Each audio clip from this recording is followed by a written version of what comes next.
Mundur cepat. Semua orang segera mundur karena takut terkena dampaknya. Hantu harimau putih bertabrakan hebat dengan segel berwarna tinta, seolah-olah dua gunung saling bertabrakan hebat. Segel berwarna tinta itu tiba-tiba terbang mundur, berguncang, dan hampir jatuh ke tanah.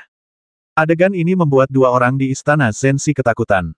Mereka sangat percaya pada segel berwarna tinta ini, yang merupakan harta karun yang diberikan kepada mereka oleh penguasa istana Zenshi. Sejak memasuki gunung binatang buas ini, segel berwarna tinta itu tak terkalahkan dan tidak pernah terkalahkan. Namun kali ini segel berwarna tinta itu berhasil ditolak. Sungguh harta karun yang luar biasa. Wanita berpakaian hitam itu menatap pembakar dupa di tangan Dugunian. Kekuatan yang dilepaskan oleh harta karun inilah yang menolak segel berwarna tinta miliknya. Mereka tentu tidak tahu bahwa ini bukanlah kekuatan sebenarnya dari pembakar dupa. Jika kekuatan harta karun ini benar-benar dilepaskan, itu akan cukup untuk mengancam orang-orang kuat di alam Venaroh. Itu juga karena Dugunian tidak cukup kuat. Bahkan dengan perlindungan Dugu Ruoksu, masih terlalu berbahaya berada di gunung binatang. Agar cucunya dapat bertahan hidup, Dugu Fengyun memberikan harta klan ini kepada Dugunian. Siapa lagi yang ingin beraksi? Datang dan coba kekuatan harta karunku. Dugunian berkata dengan dingin, menatap Meng Lohua yang tidak jauh, lalu menatap Dugu Ruoksu. Dugu Ruoksu mengerutkan kening dan tetap diam, seolah-olah dia tidak berniat mengambil tindakan. Meng Lohua juga berdiri di kejauhan, menonton dalam diam. Tampaknya karena kekuatan pembakar dupa di tangan Dugunian, Dugu Ruoksu dan Meng Lohua sama-sama sangat waspada dan tidak mau bertindak gegabah. Apakah kamu akan menyerang anggota keluargamu sendiri demi orang luar? Dugu Ruoksu berkata pada Dugunian. Dugunian sedikit mengernyit bagiku, Fang Lin bukanlah orang luar. Setelah mendengar kata-kata ini, Fang Lin merasa lebih hangat di hatinya. Dugu Ruoksu mendengus kepala keluarga memberimu harta ini agar kamu tidak menyerang anggota klan, tahukah kamu? Dugunian membalas kakek memberikan harta karun ini kepadaku agar aku dapat melindungi diriku sendiri dan orang-orang yang aku sayangi. Dugu Ruoksu tersenyum dan menatap Fang Lin dengan pandangan jijik. Apakah ini semua yang dapat kau lakukan, bersembunyi di balik seorang wanita? Fang Lin mengangkat bahunya. Aku tidak bisa mengalahkanmu, aku hanya bisa bersembunyi. Setelah mendengar kata-kata Fang Lin, semua orang di keluarga Dugu marah dan tidak berdaya.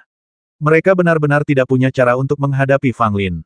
Dugunian bertekad untuk melindungi Fang Lin. Mungkinkah mereka akan berbalik melawan Dugunian dan membasminya juga? Tentu saja tidak. Dugu Ruoksu menarik napas dalam-dalam dan menahan amarah di hatinya. Baiklah, karena Nian-Nian sangat melindungimu, aku akan membiarkanmu pergi hari ini. Mendengar ini, ekspresi Dugunian pun mereda, tetapi tatapan matanya masih tajam saat menatap Meng Lohua. Dugunian bahkan lebih bermusuhan terhadap wanita ini. Meng Lohua tersenyum tipis. Sepertinya aku tidak bisa membawa Fang Lin menemui pangeran hari ini. Setelah berkata demikian, Meng Lohua bersikap lugas, lalu berbalik dan pergi. Alasan Meng Lohua pergi bukanlah karena dia benar-benar takut pada Dugunian. Tentu saja, dia juga takut pada pembakar dupa, tetapi Meng Lohua juga memiliki kartu trufnya sendiri. Jika dia menggunakannya, dia mungkin bisa bersaing dengan pembakar dupa. Akan tetapi, segala sesuatunya tidak sesederhana itu, dan saat ini memang bukan saat yang tepat untuk mengambil tindakan. Meng Lohua punya rencananya sendiri. Dia bukan orang kepercayaan putra mahkota Zhou Yishui, jadi mustahil baginya untuk bekerja dengan tulus untuk Zhou Yishui. Mempertahankan Fang Lin juga akan meninggalkan beberapa masalah bagi Zhou Yishui. Ketika Meng Lohua pergi, Fang Lin, Dugunian dan pelayan Sen semuanya menghela napas lega. Namun, kedua orang dari istana Zenshi merasa sedikit malu saat ini. Mereka sangat ingin membasmi Fang Lin, tetapi dengan adanya Dugunian, terutama dengan adanya harta pembakar dupa, mereka tidak mungkin dapat menyerang Fang Lin sama sekali. Dugu Ruoksu, bagaimana kalau kita bergabung dan membasmi Fang Lin bersama-sama? Wanita berpakaian hitam itu berkata pada Dugu Ruoksu. Dugu Ruoksu melirik kedua orang di istana Zenshi dan menggelengkan kepalanya. Jika kalian ingin bertindak, silakan saja. Aku tidak akan menghalangi kalian, tetapi aku juga tidak akan membantu kalian. Mendengar hal itu, wanita berpakaian hitam menjadi marah dan tampak tidak senang, sedangkan pemuda itu tampak semakin garang. Fang Lin, kamu tidak bisa melarikan diri. Wanita berpakaian hitam itu berkata dengan tatapan muram. Fang Lin terkekeh dan berkata, aku berdiri di sini, bisakah kau menyentuhku? Wanita berpakaian hitam itu menggertakkan giginya, menyingkirkan segel berwarna tinta, dan pergi bersama pemuda itu. Tentu saja, mereka tidak benar-benar pergi. Baik Meng Lohua maupun dua orang dari istana Zenshi hanya mundur sementara, bersembunyi dalam kegelapan, menunggu kesempatan. Fang Lin tentu saja sangat jelas tentang ini. Mereka tidak akan menyerah begitu saja dan pasti akan menemukan kesempatan untuk membasminya. Kamu bisa pergi sekarang. Dugu Ruoksu berkata dengan dingin. Fang Lin menyeringai, itulah yang kumaksud. Dugu Nian tiba-tiba berkata kepada Fang Lin, aku akan pergi bersamamu. Tidak, Dugu Ruoksu langsung keberatan. Fang Lin juga sedikit terkejut karena Dugu Nian tidak memilih berjalan bersama orang-orang keluarga Dugu, melainkan ingin pergi bersamanya. Ini jauh melampaui harapannya. Saya sudah memutuskan. Dugu Nian berkata dengan sangat tenang, seolah dia tidak peduli bahkan jika Dugu Ruoksu berkeberatan. Fang Lin berada dalam dilema. Dia tidak bersedia membawa Dugu Nian bersamanya. Lagi pula, gadis itu tidak cukup kuat dan akan menjadi beban jika dia membawanya. Tetapi karena Dugu Nian berkata demikian, rasanya kurang pantas jika aku tidak membawanya. Terlebih lagi, harta pembakar dupa di tangan Dugu Nian juga sangat kuat. Jika digunakan dengan benar, itu akan membuat mereka lebih aman di Gunung Binatang. Fang Lin merasa sedikit rumit, tetapi dia juga tahu apa yang harus dilakukan. Diakon Shen melirik Fang Lin, lalu menatap Dugu Nian yang memasang ekspresi tegas, dan tidak berkata apa-apa. Tetapi bahkan dia dapat melihat bahwa Dugu Nian mungkin mempunyai perasaan khusus terhadap Fang Lin. Aku bisa mengizinkannya pergi, tetapi kau harus tetap berada di hadapanku. Itulah yang telah diperintahkan oleh para tetua keluarga. Aku tidak akan membiarkanmu pergi bahkan selangkah pun. Dugu Ruoksu juga sangat keras dalam masalah ini. Dugu Nian segera mengangkat harta pembakar dupa di tangannya dan bersiap menyerang Dugu Ruoksu dan yang lainnya. Dugu Ruoksu sangat marah hingga dia hampir mati. Kalau saja Dugu Nian bukan sepupunya, kalau itu orang lain, dia pasti sudah memukulinya sampai mati dengan telapak tangan. Bagaimana kalau begini, biarkan Fang Lin mengikuti kita. Dugu Ruoksu menyarankan, sambil menatap Fang Lin dengan mata tajam. Aku tidak akan pergi bersama kalian. Fang Lin mencibir. Pada akhirnya, Dugu Ruoksu berkompromi dan setuju untuk membiarkan Dugu Nian pergi bersama Fang Lin. Tentu saja, Dugu Ruoksu juga berulang kali memperingatkan Fang Lin untuk tidak memiliki niat atau pikiran apapun terhadap Dugu Nian. Apakah kita akan membiarkan mereka pergi begitu saja? Orang-orang di belakang Dugu Ruoksu semuanya tampak enggan.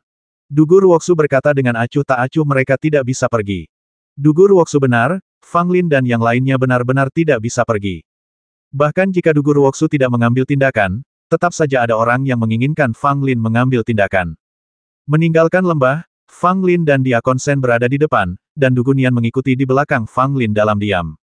Pada saat ini, dua orang di depan tiba-tiba berhenti. Dugu Nian yang linglung tidak menyadarinya, lalu menabrak punggung Fang Lin. Ada apa? Dugu Nian melihat sekeliling dan bertanya. Seseorang datang. Fang Lin berkata, ekspresinya menjadi serius, dan hal yang sama berlaku untuk Diakon Shen di sampingnya, wajahnya penuh kewaspadaan.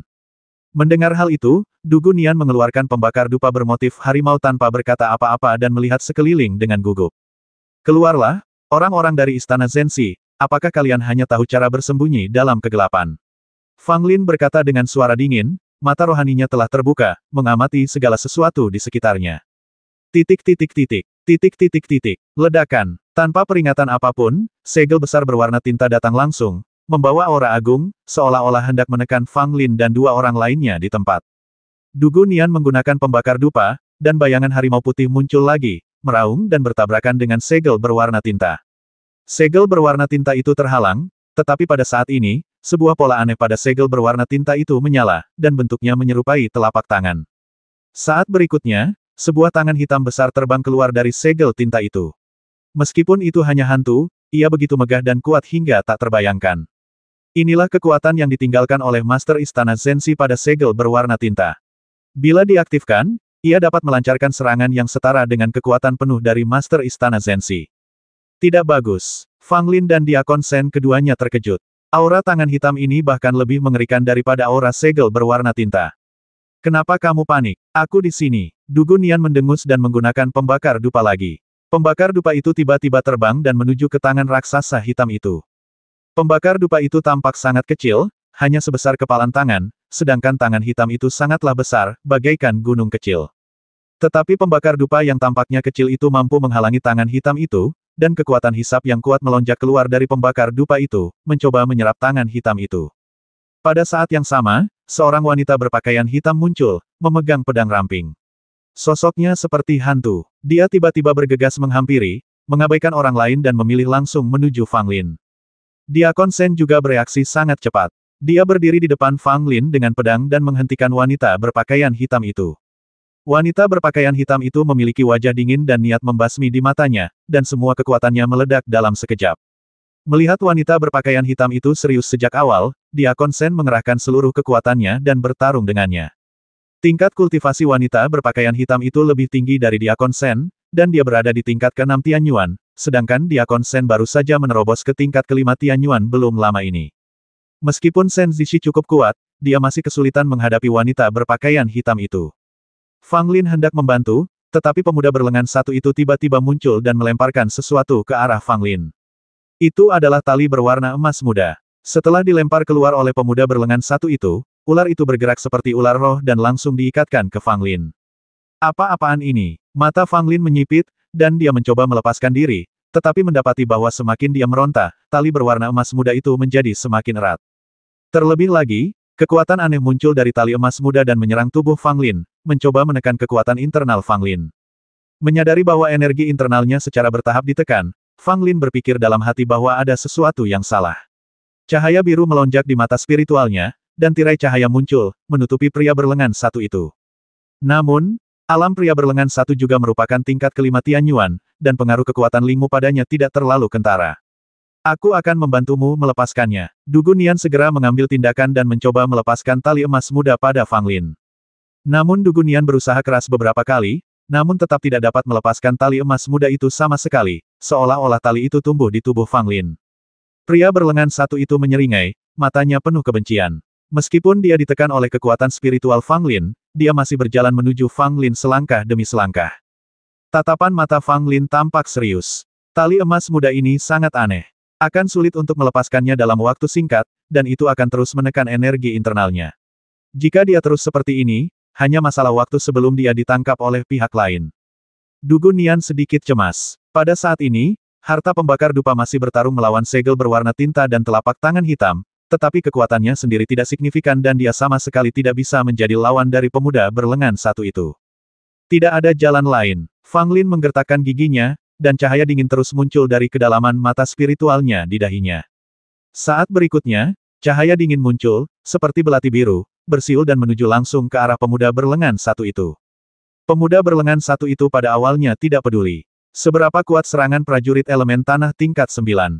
Bahkan meskipun dia telah mengembangkan mata spiritualnya. Tetapi ketika belati biru hendak mencapainya, pemuda berlengan satu itu menyadari ada sesuatu yang salah. Belati biru itu bukan entitas fisik, tetapi dipadatkan oleh kekuatan mata spiritualnya. Aura belati biru ini terlalu tajam. Jantung pria berlengan satu itu berdebar kencang.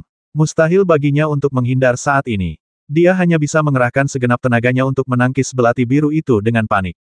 Tiba-tiba belati biru itu menghilang. Pria berlengan satu itu tertegun sejenak, tetapi kemudian ekspresi kesakitan muncul di wajahnya, dan dia terjatuh ke tanah sambil menjerit. Belati biru itu benar-benar datang dari belakang dan menusuk ke punggung pemuda berlengan satu itu, hingga langsung menusuk jantungnya. Pemuda berlengan satu itu menunjukkan keputusasaan dan ketakutan di wajahnya. Dia menyadari bahwa dia telah meremehkan kekuatan mata spiritualnya dan dibutakan oleh mata spiritual Fang Lin. Belati biru telah datang diam-diam dari belakang, dan apa yang dilihatnya di depan matanya hanyalah sebuah hantu. Kalau saja waktu itu dia tidak berada di dalam tirai cahaya biru, pemuda berlengan satu itu tidak akan semudah itu tertipu oleh ilusi optik tersebut, namun hasilnya begini, pemuda berlengan satu itu kalah telak di hadapan mata spiritual Fang Lin. Tidak, wanita berpakaian hitam itu menjerit saat melihat kejadian itu, matanya serasa mau pecah, dia menjadi gila dan berusaha sekuat tenaga untuk bergegas mendekat. Ketika Diakon Shen melihat wanita itu tiba-tiba menjadi gila, dia tidak berani ceroboh dan langsung menggunakan salah satu kartu trufnya. Itu adalah selembar kertas kuning dengan satu sudut hilang dan tanda-tanda kuno di atasnya sangat samar. Begitu kertas kuning itu keluar, kertas itu langsung terbakar. Tiba-tiba cahaya kuning menyebar dan menyelimuti wanita itu dalam balutan hitam. Melihat kertas kuning itu berubah menjadi abu, Diakon Shen menunjukkan ekspresi sakit hati. Ini adalah sesuatu yang diperolehnya di tahun-tahun awalnya dan dia tidak pernah mau menggunakannya. Ah! Wanita berpakaian hitam itu menjerit tajam dan bergegas keluar. Wanita berpakaian hitam itu juga memiliki harta untuk melindunginya. Meskipun kekuatan kertas kuning itu kuat, ia tidak dapat membasminya. Diakon Shen merasakan ada yang tidak beres, pupil matanya mengecil, dan dia segera melangkah mundur, tetapi dia masih terlambat selangkah. Wanita berpakaian hitam itu menyerang dengan telapak tangan, mengenai dada Diakon Shen dengan keras. Diakon Sen menyemburkan darah dari mulutnya dan terlempar mundur. Wanita berpakaian hitam itu tampak gila, kulitnya robek dan darah mengalir, tetapi dia tidak peduli. Setelah melukai Diakon Sen, dia tidak memperhatikan dan langsung menuju ke arah Fang Lin. Pada saat ini, Fang Lin baru saja terbebas dari tali emas muda. Melihat wanita berpakaian hitam itu datang ke arahnya, dia tidak berani ceroboh dan segera melemparkan batu tanpa batas. Batu tanpa batas milik Fang Lin bukan lagi batu pecah yang lebih kecil dari kepalan tangan, tetapi telah menjadi lebih besar dari kepala manusia. Batu tanpa batas itu terlempar keluar disertai suara angin yang pecah, namun wanita berpakaian hitam itu sama sekali tidak mempedulikannya dan langsung melancarkan serangan telapak tangannya, berusaha menghancurkan batu hitam besar itu hingga berkeping-keping. Namun pada saat berikutnya, wanita berpakaian hitam itu menderita. Batu tak terbatas ini, yang lebih besar dari kepala manusia, jauh lebih kuat daripada batu tak terbatas asli Fang Lin. Tubuh wanita berpakaian hitam itu meledak seketika, dan separuh tubuhnya hancur berkeping-keping. Celepuk, wanita berpakaian hitam dengan tubuh yang hancur itu jatuh ke tanah, tampak sangat menyedihkan, dengan darah dan daging di seluruh tanah. Segel besar berwarna tinta yang masih bertarung dengan pembakar dupa di kejauhan tiba-tiba jatuh ke tanah, meredup. Baru pada saat inilah Fang Lin dan dua orang lainnya menghela napas lega, mereka akhirnya berhasil menangani kedua pria itu. Pada saat ini, pria berlengan satu itu telah meninggal, matanya terbuka lebar, dan sampai saat sebelum kematiannya, dia masih menatap Fang Lin. Wanita berpakaian hitam itu juga tidak jauh dari kematian. Dia tergeletak di tanah dengan separuh tubuhnya tidak bisa bergerak. Cedera serius seperti itu tidak dapat disembuhkan bahkan dengan obat ajaib. Wanita berpakaian hitam itu memiliki senyum tragis di wajah berdarahnya. Dia tidak pernah menyangka mereka akan berakhir dalam situasi seperti ini. Fang Lin menatapnya, matanya penuh dengan ketidakpedulian, tanpa sedikit pun simpati atau belas kasihan. Namun Dugunian tak tega melihat penampilan menyedihkan dari wanita berpakaian hitam itu. Diakon Sen berjalan mendekat, dengan darah di sudut mulutnya dan wajahnya sedikit pucat. Melihat wanita berpakaian hitam itu dalam keadaan seperti itu, dia pun menghela nafas. Karena kau di sini untuk membasmiku, kau harus bersiap untuk dibasmi. Fang Lin berkata dengan acuh tak acuh. Wanita berpakaian hitam itu tampaknya ingin berbicara, tetapi dia tidak bisa mengeluarkan suara apapun sekarang. Hanya dia yang tahu kesedihan di hatinya. Tak lama kemudian, wanita berpakaian hitam itu pun meninggal. Pada saat kematian mereka, di Istana Zensi yang megah, kepala Istana Zensi menatap dua lampu kehidupan di depannya, dan wajahnya tiba-tiba berubah. Salah satu dari dua lampu kehidupan padam, dan yang satu lagi segera padam pula. Penguasa Istana Zensi meraung, mengejutkan semua orang di Istana Zensi dan membuat mereka gemetar. Tidak seorang pun tahu mengapa penguasa Istana Zensi tiba-tiba menjadi begitu marah. Ketika lampu kehidupan padam, penguasa Istana Zensi tahu bahwa dua orang yang diutusnya telah meninggal, sesuatu yang tidak pernah ia duga. Kekuatan kedua pria itu sangat menonjol di Istana Zensi, dan mereka juga membawa harta karunnya.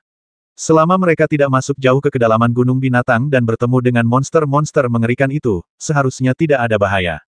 Tetapi sekarang, kedua lampu kehidupan itu telah padam, membuktikan bahwa keduanya memang telah mati. Wajah penguasa Istana Zensi sangat jelek.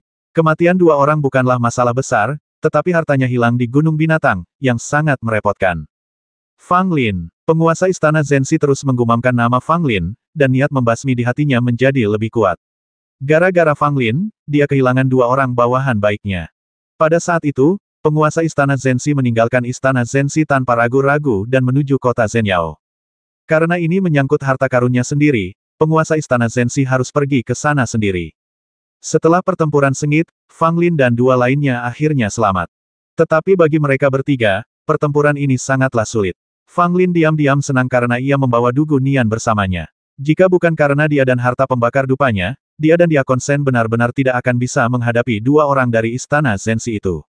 Alasannya sederhana, segel berwarna tinta terlalu kuat. Meskipun Fang Lin memiliki banyak harta, banyak di antaranya yang tidak dapat digunakan dengan mudah. Hal-hal lain juga tampaknya tidak dapat bersaing dengan segel berwarna tinta. Kali ini, membasmi dua orang dari Istana Zensi telah memecahkan masalah besar. Setidaknya di gunung yang penuh binatang buas ini, tidak perlu khawatir menjadi sasaran para penguasa Istana Zensi sepanjang waktu. Fang Lin berjalan mendekati segel berwarna tinta itu dengan ekspresi tamak di wajahnya. Ini adalah harta karun sungguhan dengan kekuatan luar biasa. Dengan itu di tangannya, kemampuannya untuk melindungi dirinya sendiri dapat ditingkatkan pesat. Beranikah kau menerima harta karun penguasa Istana Zensi? Pada saat itu, Terdengar suara seorang wanita. Ekspresi Fang Lin membeku. Dia berbalik dan melihat bahwa itu memang wanita Meng Lohua. Dugu Nian dan pelayan Shen juga menghadapi musuh yang tangguh. Mereka baru saja berurusan dengan dua orang dari Istana Zenshi, dan sekarang mereka bertemu dengan anak buah sang pangeran. Itu benar-benar pukulan ganda. Tidak perlu bereaksi begitu keras. Aku datang menemuimu, bukan untuk bertengkar denganmu, tetapi untuk membicarakan sesuatu denganmu.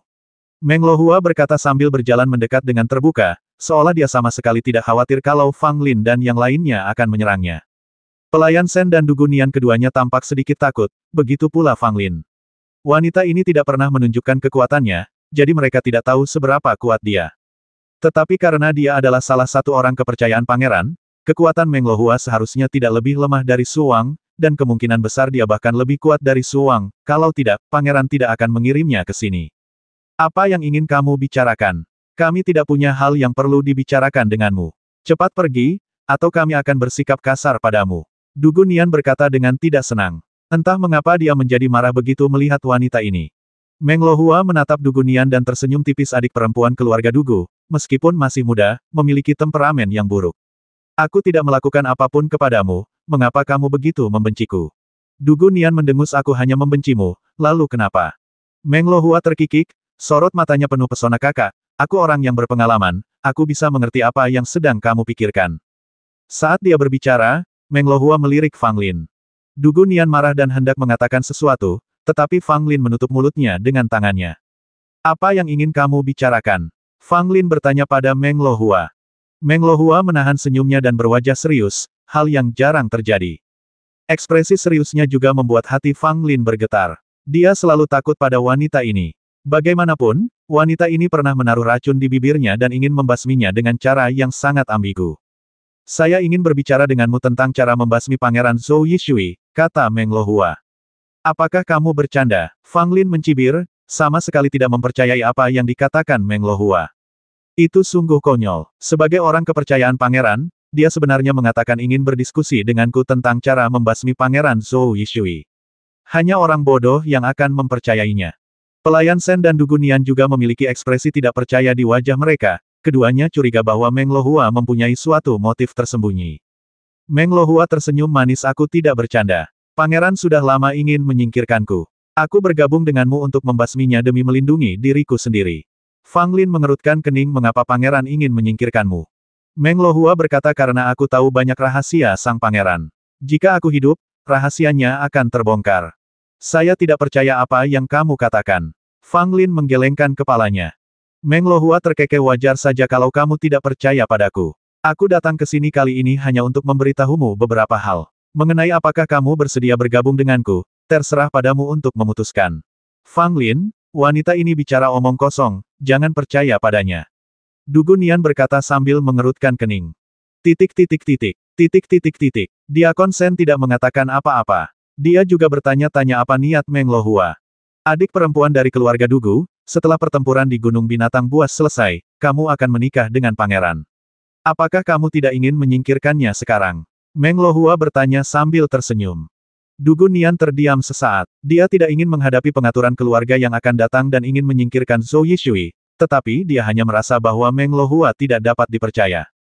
Apa sebenarnya yang ingin kamu katakan? Fang Lin bertanya dengan tidak sabar. Meng Lohua menatap Fang Lin dan berkata, Zhou Yishui memasuki Gunung 100 Binatang kali ini untuk menemukan obat suci guna mengokohkan fondasinya dan menerobos ke alam nadi spiritual dalam satu gerakan. Apa? Fang Lin terkejut ketika mendengar Zhou Yishui hendak menerobos alam urat spiritual. Ekspresi Diakon Shen dan Dugu Nian juga berubah. Ini bukan kabar baik. Meskipun ada rumor yang mengatakan bahwa Zhou Yishui telah mencapai alam urat spiritual dan dapat masuk kapan saja, Fang Lin tidak mempercayai rumor ini. Perkataan Meng Lohua tidak dapat sepenuhnya dipercaya, tetapi jika apa yang dikatakan Meng Lohua benar, maka kekuatan Zhou Yishui agak mengerikan. Pada saat ini, Fang Lin bahkan belum berada di alam Tianyuan, dan kesenjangan antara dia dan Zhou Yishui terlalu besar. Dan jika Zhou Yishui berhasil menembus ekonomi urat nadi spiritual, Fang Lin tidak akan sebanding dengannya, dan jurang pemisah akan semakin menganga tak terhingga. Apakah ada obat suci di sini? Fang Lin memahami inti perkataan Meng Lohua dan bertanya. Meng Lohua mengangguk. Ada obat suci tepat di luar tempat ini. Bagaimana kamu tahu ada obat suci di sini? Fang Lin mengerutkan kening. Meng Lohua tersenyum tipis. Kaisar Xuan saat ini pernah memasuki Gunung 100 Binatang dan menemukan jejak obat suci, tetapi gagal mendapatkannya. Kemudian, keluarga kerajaan juga mengirim para ahli untuk menyelinap ke Gunung 100 Binatang. Setelah beberapa pencarian, mereka hampir menentukan lokasi dan situasi obat suci tersebut. Fang Lin dan dua orang lainnya terkejut bahwa ternyata ada obat suci di pinggiran Gunung Binatang. Ini berita besar. Jika sampai menyebar, orang-orang yang saat ini berada di Gunung Binatang mungkin akan langsung menjadi gila. Bahkan Fang Lin tidak dapat menahan rasa gembira setelah mengetahui keberadaan obat suci. Itu adalah obat suci. Hanya akar spiritual sejati dari langit dan bumi yang dapat menghasilkan obat suci. Bahkan ramuan obat kuno berusia 10.000 tahun tidak seberharga satu obat suci. Obat-obatan suci sangat langka, dan masing-masingnya unik di antara surga dan bumi. Tidak akan ada dua obat suci yang identik. Selain itu, pertumbuhan obat-obatan suci sangat lambat. Jika beberapa obat-obatan suci baru saja ditanam, mereka tidak ada bedanya dengan ramuan herbal biasa. Hingga suatu hari, mereka tiba-tiba mulai menyerap energi spiritual langit dan bumi dengan panik dan tumbuh menjadi obat-obatan suci sejati. Mata Fang Lin dipenuhi dengan antusiasme yang sama seperti yang lainnya. Jika dia bisa mendapatkan obat suci, dikombinasikan dengan akumulasinya selama kurun waktu ini, dia yakin bahwa dia bisa menerobos dalam satu gerakan dan memasuki alam Yuan bumi tingkat ke-10 yang tak terbayangkan. Tentu saja, prasyaratnya adalah obat suci dapat diperoleh. Yang lebih penting, apakah yang dikatakan Meng Lohua itu benar atau salah, dan seberapa kredibelnya? Apa pendapat Anda tentang apa yang Anda ceritakan kepada kami? Diakon Shen bertanya. Meng Lohua berkata pangeran mungkin akan segera pergi untuk mengambil obat suci. Kita bisa mendapatkannya sebelum dia dan memasang perangkap untuk menyergap pangeran dan kelompoknya. Tidak dapat dipungkiri bahwa obat suci itu sungguh menggoda. Meskipun mimpi Lohua ini dipertanyakan, Fang Lin masih tergoda. Kalau memang ada obat suci, maka ia harus mencobanya. Kalau tidak, perjalanannya ke Gunung Binatang Buas ini akan sia-sia. Bagaimana kami bisa mempercayaimu? Bagaimana jika ini jebakan Zhou Yishui? Kau bawa kami ke dalam jebakan itu selangkah demi selangkah dan kemudian basmi kami. Kata Diakon Shen, meski obat suci itu menggoda, namun nyawa adalah hal terpenting dan dia tidak mau mengambil risiko apapun. Ini adalah lokasi obat suci. Terserah padamu untuk memutuskan apakah akan pergi atau tidak. Mengenai pangeran, dia tidak akan pergi dalam beberapa hari ke depan karena racunmu. Namun selama dia pulih sepenuhnya, dia akan pergi untuk mengambil obat suci. Kata Meng Lohua sambil melemparkan sebuah kepingan giok. Fang Lin menangkapnya tanpa segera memeriksanya. Saya punya pertanyaan, kata Fang Lin. Katakan saja padaku. Kalau aku bisa menjawab, aku akan menjawabnya. Meng Lohua menjawab dengan tenang. Mulut Fang Lin sedikit melengkung. Aku ingin tahu, apa statusmu di aula pembantaian tersembunyi? Begitu kata-kata ini diucapkan, tidak hanya ekspresi Meng Lohua yang berubah, tetapi ekspresi pelayan Shen dan Dugun Nian juga tiba-tiba berubah. Meng Lohua tampak tidak senang. Dia tidak menyangka Fang Lin telah mengetahui identitasnya. Sekarang, segala sesuatunya akan menjadi lebih buruk dan akan ada lebih banyak variabel. Apakah dia dari aula pembantaian tersembunyi? Dugun Nian dan pelayan Shen keduanya sangat terkejut. Semua orang tahu apa itu Hidden Killing Hall. Itu adalah kekuatan yang membasmi orang tanpa berkedip dan mereka hadir di seluruh 9 kerajaan. Namun wanita tersebut sebenarnya adalah anggota balai pembasmian tersembunyi dan orang kepercayaan putra mahkota Zhou Yishui. Ini terlalu mengejutkan. Bukankah itu berarti putra mahkota Zhou Yishui berkolusi dengan Yin Satang? Bagaimana kamu tahu? Meng Lohua bertanya dengan suara yang dalam. Tak ada sedikit pun pesona di wajahnya, yang ada hanya kedinginan dan kesuraman. Fang Lin terkekeh. Aku hanya menebak, aku tidak menyangka kau akan mengakuinya dengan mudah. Ada cahaya dingin bersinar di mata Meng Lohua. Dia mengakui bahwa dia telah meremehkan Fang Lin, yang sebenarnya telah menduga bahwa dia berasal dari aula pembasmian tersembunyi. Bagaimana aku bisa percaya apa yang dikatakan seorang pembasmi dari Hidden Killing Hall? Fang Lin berkata sambil tersenyum. Meng Lohua terdiam sejenak, lalu mencibir. Percaya atau tidak, aku tidak ingin membasmimu sekarang. Setelah berkata demikian, Meng Lohua berbalik dan pergi tanpa basa-basi lagi atau mengucapkan sepatah kata pun. Apakah aku membiarkanmu pergi? Fang Lin berkata dengan dingin, dengan tatapan yang sangat tidak bersahabat. Apa, kau masih ingin menahanku di sini? Meng Lohua berbalik dan mencibir, tetapi kemudian dia tidak bisa tertawa lagi. Fang Lin tiba-tiba mengambil tindakan, seluruh tubuhnya bagaikan anak panah yang melesat dari busurnya, dalam sekejap mata dia telah melesat ke depan Meng Lohua. Tatapan mata Meng Lohua sedikit berubah, dan sembari melambaikan tangan gioknya, dia menamparkan dada Fang Lin. Fang Lin juga menyerang dengan telapak tangannya, menghadapi Meng Lohua secara langsung. Wah, telapak tangan mereka saling beradu dan Fang Lin langsung terpental, darah muncrat keluar dari mulutnya. Meng Lohua memiliki ekspresi dingin dan tidak bergerak sama sekali, tetapi sedikit keterkejutan melintas di kedalaman matanya. Kekuatan telapak tangan Fang Lin mengejutkan Meng Lohua. Menurut Meng Lohua, serangan telapak tangan Fang Lin sebanding dengan pukulan dari Master Tianyuan tingkat kelima. Tentu saja, tingkat masalah ini tidak akan menimbulkan masalah bagi Meng Lohua. Apakah kamu mencari kematian? Meng Lohua berkata dengan dingin, dengan sedikit niat membasmi di matanya. Fang Lin berdiri tegap, wajahnya pucat tetapi dengan sedikit senyum aku hanya ingin menguji kekuatanmu. Kamu jauh lebih kuat dari Su Wang. Itulah kata-kata Fang Lin yang sebenarnya. Jika itu Su Wang, meskipun dia juga bisa melawan Fang Lin, dia pasti tidak akan semudah Meng Lohua. Dapat dilihat juga bahwa Meng Lohua tidak menggunakan kekuatan penuhnya dan masih memiliki beberapa keraguan. Percaya atau tidak, aku bisa membasmimu sekarang juga. Meng Lohua menatap Fang Lin dan berkata dengan dingin. Fang Lin menggelengkan kepalanya. Aku tidak percaya. Kalau kau yakin bisa membasmiku, lakukan saja. Buat apa membuang waktu bicara? Diakon Shen dan Dugu Nian keduanya melangkah maju dan bertarung berdampingan dengan Fang Lin, menatap Meng Lohua dengan waspada dan penuh permusuhan. Meng Lohua sedikit kesal. Dia menyadari bahwa dia tidak dapat memahami apa yang dipikirkan Fang Lin. Orang ini tidak terlalu kuat, tetapi dia benar-benar orang gila yang tidak bisa dimengerti. Sudah kubilang, aku tidak ingin membasmimu sekarang. Meng Lohua berkata, lalu berbalik dan pergi lagi.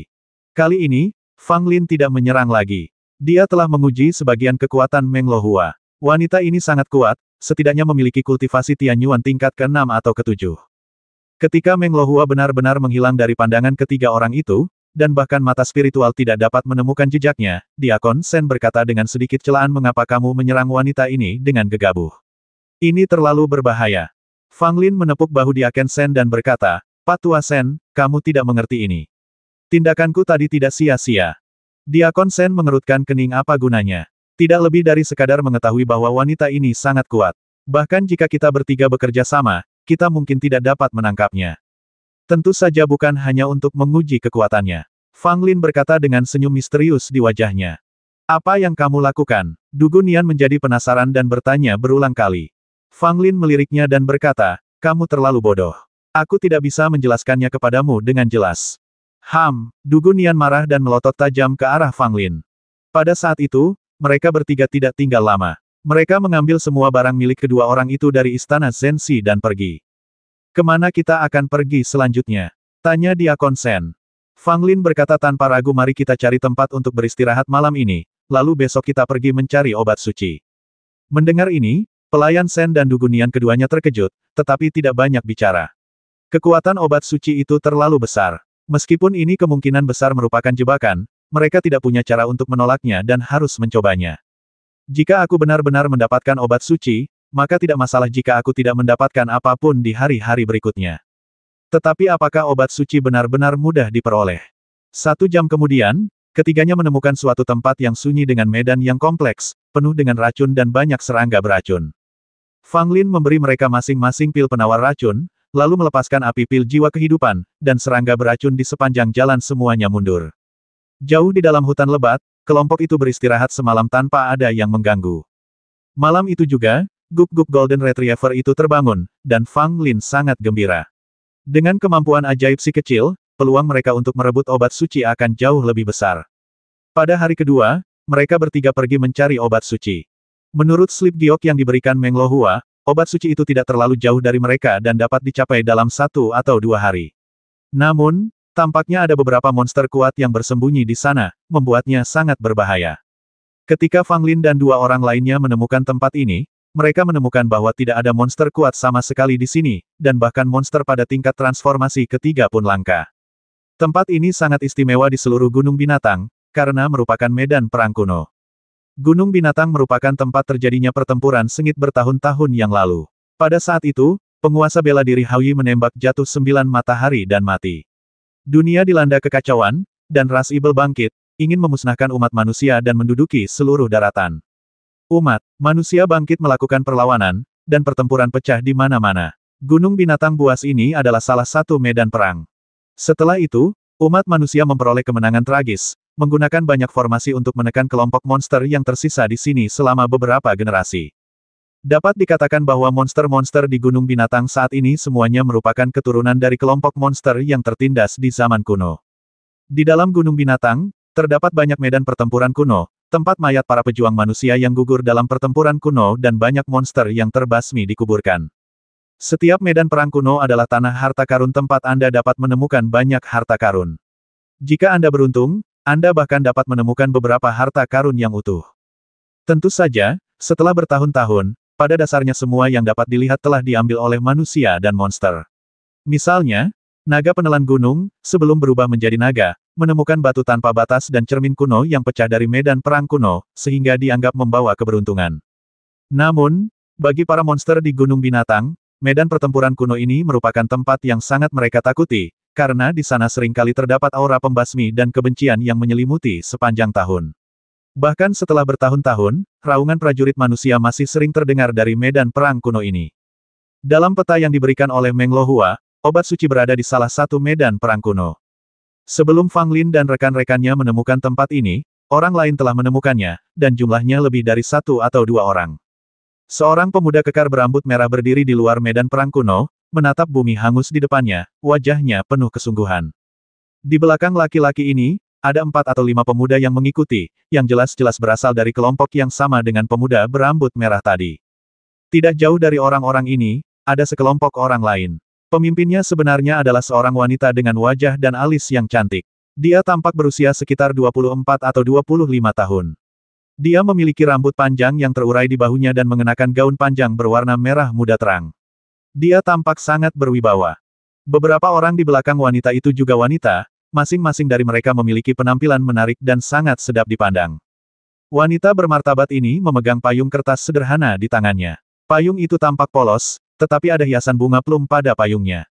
Selama seseorang merupakan pendekar negeri Xuan, kecuali mereka sangat bodoh, hampir semua orang dapat mengetahui siapa wanita ini saat mereka melihat payung kertas bunga plum ini. Lembah Tianxiang, bunga plum memantulkan salju. Salah satu jenius terbaik di negeri Xuan, dan juga yang paling rendah hati. Akan tetapi, setiap kali seseorang menyebut para jenius hebat dari negeri Xuan, mereka tidak akan pernah melupakan Mei Yingsui. Karena wanita ini pernah bertarung dengan putra mahkota Zhou Yishui dan tidak kalah telak. Nona Mei, Anda datang cukup cepat. Pemuda berambut merah itu melirik Mei Yingsui dan berbicara dengan nada agak tenang, seolah-olah dia tidak memiliki rasa permusuhan. Mei Yingsui memiliki ekspresi tenang di wajahnya, dan namanya sangat cocok untuknya seperti bunga plum dan salju, dingin dan menyendiri. Kakak Qi, apa kabar? Kata Mei Yingsui. Di negeri Xuan, satu-satunya orang yang dapat dipanggil saudara Qi oleh Mei Yingsui adalah Qi Yun Xiao dari Sekte Shen Xiao.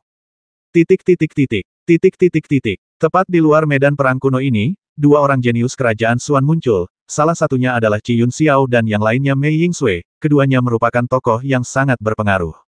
Saya kira Nona Mei datang ke sini untuk mendapatkan obat suci, kan? Qi Yun Xiao bertanya. Mei Yingsui melirik Qi Yun Xiao dan berkata, bukankah itu saudara Qi? Senyuman muncul di bibir Qi Yun Xiao. Kamu tiba di sini lebih awal dariku, mengapa kamu tidak pergi mengambil obat suci? Mei Yingsui menggelengkan kepalanya. Ini belum saat yang tepat. Mendengar ini, Qi Yun Xiao sedikit mengernyit dan melihat ke arah kedalaman medan perang kuno lagi. Tiba-tiba, dia menemukan sesuatu dan ekspresi kesadaran muncul di wajahnya. Terima kasih Nona Mei atas pengingatnya. Qi Yun Xiao berterima kasih padanya. Baik Mei Yingsui maupun Qi Yun Xiao telah mengolah mata spiritual mereka. Melalui mata spiritual mereka, mereka melihat bahwa ada monster di bagian terdalam medan perang kuno. Ini adalah kalajengking berekor 3 dengan ukuran raksasa, yang telah mencapai alam transformasi keempat, dan bahkan mungkin mendekati tingkat transformasi kelima. Dengan kata lain, ini adalah monster mengerikan yang berpotensi menjadi Raja Ibel. Ia sangatlah kuat dan bukan sesuatu yang dapat dilawan oleh para prajurit seperti mereka. Jika kalajengking berekor 3 ini benar-benar melangkah maju dan naik pangkat ke tingkat Raja Ibel, mereka tidak akan berani tinggal di sini lagi dan pasti sudah melarikan diri sejak lama. Raja Ibel adalah makhluk mengerikan yang mampu mendatangkan malapetaka di seluruh negara. Itu berada di atas wilayah urat nadi spiritual. Tidak banyak Raja Ibel di seluruh Gunung Binatang. Secara logika, Mei Yingsui dan Qi Yun Xiao tidak akan berani memprovokasi bahkan monster transformasi keempat, namun mereka berdua berani tinggal di sini bersama anak buahnya dan menunggu dengan tenang. Karena keduanya dapat melihat bahwa kalajengking berekor 3 itu sudah sangat tua dan hampir mati. Meskipun aura Ibel masih kuat, ia sudah diambang kehancuran. Kalajengking berekor 3 sudah mendekati akhir hidupnya, jadi untuk mengambil langkah paling kritis, ia datang ke medan perang kuno ini untuk menjaga obat suci, menunggu saat di mana obat suci itu benar-benar mekar. Di belakang kalajengking berekor 3, di atas sebuah batu besar, tumbuh bunga 7 warna dari celah-celah batu itu. Bunga ini memiliki 7 kelopak dengan warna berbeda. Kelopak bunganya tertutup dan belum benar-benar matang. Dan bunga ini tidak lain adalah obat suci yang didambakan semua orang bunga abadi 7 roh. Bunga abadi 7 roh tidak dapat dipetik sebelum mekar, karena memetiknya sebelum mekar akan menyebabkan bunga mati, kelopaknya layu, dan semua khasiat obatnya hilang. Oleh karena itu, jika Anda ingin memetik bunga abadi 7 roh, Anda harus menunggu hingga bunganya matang dan mekar, dan waktu terbaik untuk memetiknya adalah pada saat bunganya mekar. Obat suci bersifat spiritual. Ketika sudah benar-benar dewasa, ia akan mengembangkan sedikit kecerdasan dan tahu bagaimana menghindari bahaya serta mencari keberuntungan, dan kemudian melarikan diri dan menghilang. Jika bunga abadi 7 roh itu lolos, akan sangat sulit menemukannya lagi. Demi menerobos dan memperpanjang umurnya, kalajengking berekor 3 menunggu di dekat bunga abadi 7 roh, menanti saat bunga itu mekar untuk segera dipetik dan dimakan. Namun, kalajengking berekor 3 tidak tahu apakah dia bisa bertahan hidup sampai saat bunga abadi 7 roh mekar. Kalajengking berekor 3 secara alami juga memperhatikan bahwa ada prajurit manusia yang muncul di luar medan perang kuno, dan jumlahnya cukup banyak. Meski sangat marah dan ingin menerjang untuk membasmi, kalajengking berekor 3 itu kini tak bisa bertindak gegabah. Jika demikian, sisa umur pakainya akan habis lebih cepat. Tentu saja, jika para pendekar di luar mengancamnya atau ingin mengambil bunga abadi 7 roh miliknya, kalajengking ekor 3 pasti tidak akan mengizinkannya. Kalajengking tua ini akan segera mati. Mengapa kamu dan aku tidak bekerja sama untuk membasminya, dan kemudian kita bisa membicarakan tentang pembagian bunga abadi 7 roh? Kata Qi Yun Xiao. Mei Yingsui tersenyum lembut. Saudara Qi, Anda bercanda. Kalajengking berekor 3 sangat kuat. Bahkan jika Anda dan saya bekerja sama, kita tidak akan bisa menandinginya. Qi Yun Xiao tertawa terbahak-bahak, wajahnya menunjukkan kesombongan Nona Mei. Anda terlalu merendahkan diri sendiri. Bagaimana Anda bisa tahu jika Anda tidak mencobanya? Mei Yingsui masih menggelengkan kepalanya. Dia adalah orang yang sangat rasional dan rendah hati. Meskipun kalajengking berekor 3 itu tua dan lemah, wilayah kekuasaannya masih ada dan itu jelas bukan sesuatu yang bisa digoyahkan oleh mereka berdua bersama-sama. Jika mereka membuat kalajengking tua itu marah, mereka bahkan bisa dibasmi. Menurut Mei Yingsui, sebelum bunga abadi 7 roh matang dan mekar, pilihan terbaik adalah menunggu dan melihat, serta mencoba mempertahankan kekuatan sendiri. Tepat pada saat itu, orang lain datang. Sebenarnya itu adalah rombongan keluarga kerajaan, dipimpin seorang pangeran, yang membawa 4 orang anggota keluarga kerajaan. Mereka tampak sedikit malu dan jelas bahwa mereka telah banyak menderita dalam perjalanan ke sini. Pangeran ketujuh, ini Mei Yingsui dan Qi Yun Xiao. Ketika kelompok itu mendekat dan melihat orang-orang dari lembah Tianxiang dan Sekte Shen Xiao, mereka tercengang. Seorang pemuda dari keluarga kerajaan berbisik kepada pangeran terkemuka. Pangeran ketujuh tampak sedikit malu dan melotot ke arah laki-laki yang berbicara. Aku tidak buta, tentu saja aku melihatnya. Pria muda itu mengangguk canggung, wajahnya memerah. Pada saat itu, pangeran ketujuh mendekat, tetapi jelas terlihat sedikit gelisah. Bagaimanapun, baik Qi Yun Xiao maupun Mei Yingsui sepenuhnya mampu menghancurkan mereka. Namun, tampaknya Mei Yingsui dan Qi Yun Xiao tidak peduli dengan orang-orang dari keluarga kerajaan ini dan bahkan tidak melihat mereka. Setelah beberapa saat, anggota keluarga kerajaan lainnya tiba, juga seorang pangeran. Jumlah orangnya lebih banyak dari pangeran ketujuh, yakni 8 orang. Ketika pangeran ketujuh melihat lebih banyak anggota keluarga kerajaan telah tiba, dia sangat gembira. Kedua belah pihak bergabung, dan jumlah mereka mencapai lebih dari selusin, yang membuat mereka lebih percaya diri. Tentu saja, mereka masih akan merasa takut ketika menghadapi Mei Yingsui dan Qi Yun Xiao. Sekalipun jumlah orangnya lebih banyak, tanpa ada guru yang setingkat untuk mendukungnya, mereka tetap akan merasa panik. Aku penasaran di mana sang pangeran berada dan mengapa dia belum datang. Pangeran pasti akan datang, kita hanya harus menunggu dengan sabar. Jika sang pangeran telah tiba, kita tidak perlu begitu khawatir. Semua orang di keluarga kerajaan berbicara diam-diam, berharap putra mahkota Zhou Yishui akan muncul lebih cepat. 1 jam kemudian, kelompok orang lainnya pun tiba. Orang yang berjalan di depan adalah Dugu Ruoksu. Dugu Ruoksu telah hadir. Semua orang di sini memandang Dugu Ruoksu dan kelompoknya. Bahkan orang-orang seperti Qi Yun Xiao dan Mei Yingsui menunjukkan rasa takut. Dugu Ruoksu juga melihat kedua jenius top ini dan sedikit mengernyit, jelas merasa sedikit terkejut. Munculnya Dugu Ruoksu segera menghancurkan keseimbangan awal di sini. Keluarga kerajaan sangat gembira karena ada seseorang dari keluarga Dugu yang muncul. Bagaimanapun juga, keluarga Dugu memiliki hubungan yang baik dengan keluarga kerajaan dan cukup dekat dengan mereka. Dugu Ruoksu dan putra mahkota Zhou Yishui juga berteman. Pada saat itu, keluarga kerajaan memanfaatkan situasi dan langsung maju untuk menyambut Dugu Ruoksu. Dugu Ruoksu membuat beberapa komentar basa-basi, dan keluarga kerajaan juga sangat bijaksana. Mereka tidak banyak bicara dan diam berdiri di sisi keluarga Dugu. Dugu Ruoksu. Qi Yunxiao menatap Dugu Ruoksu dan berbicara, dengan sedikit keanehan di matanya. Qi Yunxiao. Dugu Ruoksu mengatakan hal yang sama, dengan ekspresi kosong di wajahnya, tampak sangat acuh tak acuh. Semua orang tahu bahwa Qi Yunxiao dan Dugu Ruoksu tidak akur, dan mereka berdua menjadi musuh karena suatu insiden. Jelas saja, ketika musuh bertemu, mereka akan mulai berkelahi jika mereka tidak setuju. Kalian berdua, harap bersabar dan jangan ganggu kalajengking tua di sana. Mei Yingsui berbicara dengan suara lembut, mencoba menghalangi mereka. Mendengar ini, Dugu Ruoksu segera membuka mata rohaninya dan melihat ke arah kedalaman medan perang kuno. Dia segera melihat kalajengking berekor 3 dan bunga abadi 7 roh yang telah berakar di celah-celah batu. Saat melihat bunga abadi 7 roh, ekspresi Dugu Ruoksu tiba-tiba berubah, memperlihatkan sedikit keinginan. Akan tetapi, ia juga dapat melihat bahwa meskipun kalajengking berekor 3 itu sudah tua dan sekarat, ia masih sangat kuat dan bukan sesuatu yang dapat mereka tangani. Saat bunga mekar, inilah saatnya untuk bertindak. Dugu Ruoksu berkata dalam hati. Bunga abadi 7 roh adalah obat suci. Bahkan jika Pangeran Zhou Yishui muncul, dia akan memperjuangkannya dan tidak mungkin dia akan memberikannya kepada orang lain. Seiring berjalannya waktu, beberapa anggota keluarga kerajaan lainnya datang ke sini dan bergabung dengan keluarga kerajaan di sini.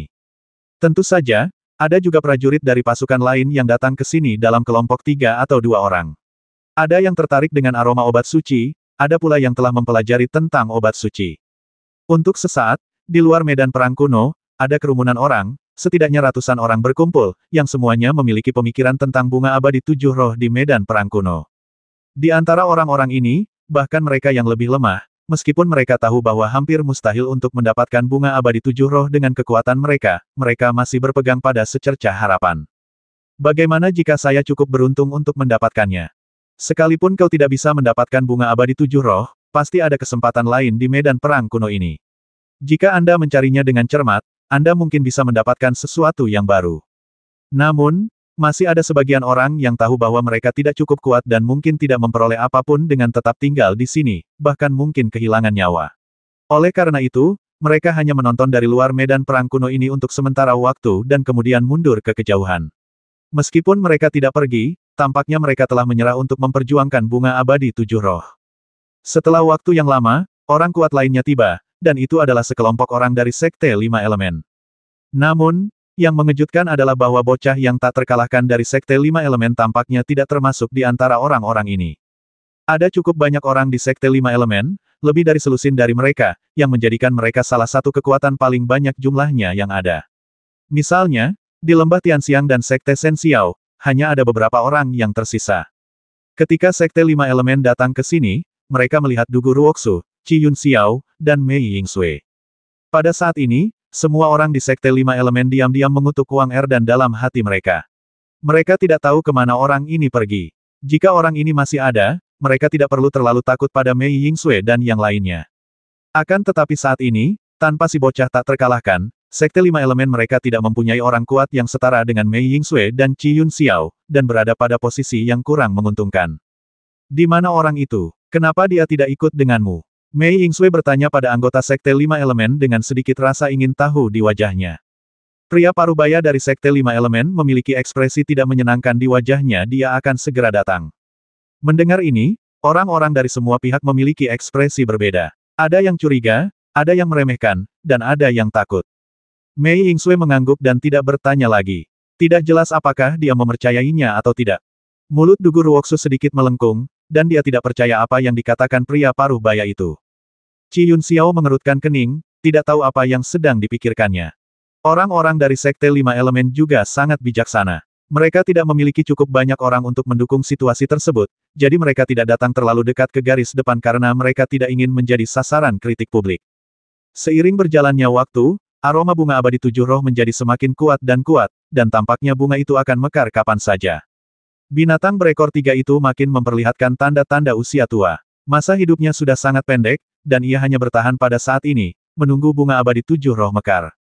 Semua orang merasa bingung. Secara logika, bunga abadi 7 roh, obat suci yang sangat berharga dan langka, akan segera matang, dan hampir semua orang dari semua pihak telah tiba, tetapi mengapa Pangeran Zhou Yishui belum muncul? Bukan saja Zhou Yishui tidak muncul, bahkan tak seorang pun rekan dekatnya muncul. Ini sangat tidak biasa. Apakah itu mungkin? Pangeran tidak tertarik pada bunga abadi 7 roh. Hal ini tidak mungkin terjadi. Bahkan seorang master di alam Fena Roh akan menjadi gila setelah mendengar berita tentang obat suci. Bagaimana mungkin tokoh seperti pangeran tidak tertarik pada obat suci? Keluarga kerajaan sangat cemas, meskipun mereka dapat berdiri di sisi keluarga Dugu dan mendapatkan perlindungan Dugu Ruoksu. Tetapi bagaimanapun juga, Dugu Ruoksu juga memiliki ambisi. Saat pertarungan dimulai, dia pasti akan mengabaikan keluarga kerajaan. Beberapa pangeran dari keluarga kerajaan telah diam-diam memutuskan bahwa jika putra mahkota benar-benar tidak muncul, maka mereka akan bergabung untuk memperjuangkan bunga abadi 7 roh. Pangeran telah muncul. Akhirnya di sini, hei, sepertinya ada yang salah. Di mana orang-orang kepercayaan sang pangeran? Mengapa orang-orang yang mengikutinya tidak melihat mereka? Orang itu tampaknya adalah Dugu Nian. Bukankah orang yang berjalan di belakang Fang Lin dari Liga Dan?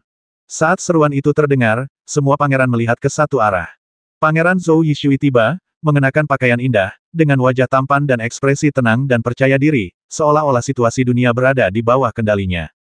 Ini memang putra mahkota Zhou Yishui, tetapi di belakang Zhou Yishui ada 3 orang, tidak lain adalah Fang Lin dan teman-temannya. Adegan ini mengejutkan semua orang. Kemana perginya orang kepercayaan sang pangeran? Bagaimana cara mengikuti ketiga orang ini? Baik Mei Yingsui, Qi Yun Xiao, maupun Dugu Ruoksu, semuanya mengerutkan kening. Di antara mereka, Dugu Ruoksu adalah yang paling terkejut. Dia tidak pernah menyangka bahwa Fang Lin, Dugu Nian dan yang lainnya benar-benar akan berjalan bersama sang pangeran. Apa yang sedang terjadi? Zhou Yishui tiba, membawa serta Fang Lin, Dugu Nian dan Diakon Shen, dengan penuh semangat dan semangat.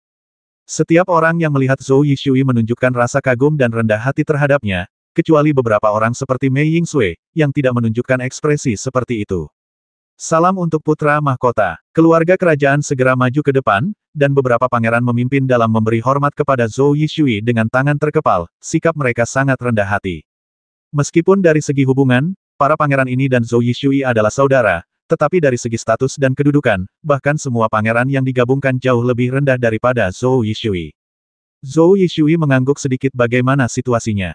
Beberapa pangeran saling memandang, dan akhirnya pangeran ketujuh berdiri dan berkata dengan hati-hati melapor kepada putra mahkota, bunga abadi 7 roh belum mekar, dan ada binatang ibel transformasi 4 yang menjaganya. Kami sedang menunggu kesempatan. Zhou Yishui bersenandung, dan tanpa berkata apa-apa lagi, dia berjalan maju.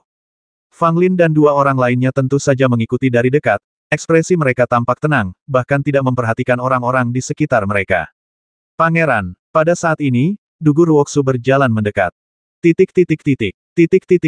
Zhou Yishui berhenti dan tersenyum saudara Dugu. Dugu Ruoksu melirik ketiga orang di belakang Zhou Yishui dan bertanya, mengapa pangeran membawa mereka bersamanya? Bukan hanya Dugu Ruoksu, tetapi semua orang juga merasa sangat aneh. Tidak apa-apa bagi Dugu Nian, lagi pula, dia adalah calon putri mahkota, jadi tidak ada salahnya untuk tetap mempertahankannya. Tetapi semua orang tahu bahwa Zhou Yishui akan menyingkirkan Fang Lin, tetapi sekarang dia mengikuti Zhou Yishui secara terbuka. Ini benar-benar membuat semua orang bingung. Fang Lin berbicara saat ini, melotot ke arah Dugu Ruoksu. Aku juga orangnya pangeran sekarang, apakah kamu punya keberatan? Dugu Ruoksu mengerutkan kening dan mengabaikan Fang Lin. Sebaliknya, dia menatap Zhou Yishui, menunggu jawabannya. Fang Lin sekarang telah mengikutiku. Semua hal yang terjadi di masa lalu sudah berlalu. Saudara Dugu, tolong jangan dimasukkan ke dalam hati. Zhou Yishui berkata sambil tersenyum.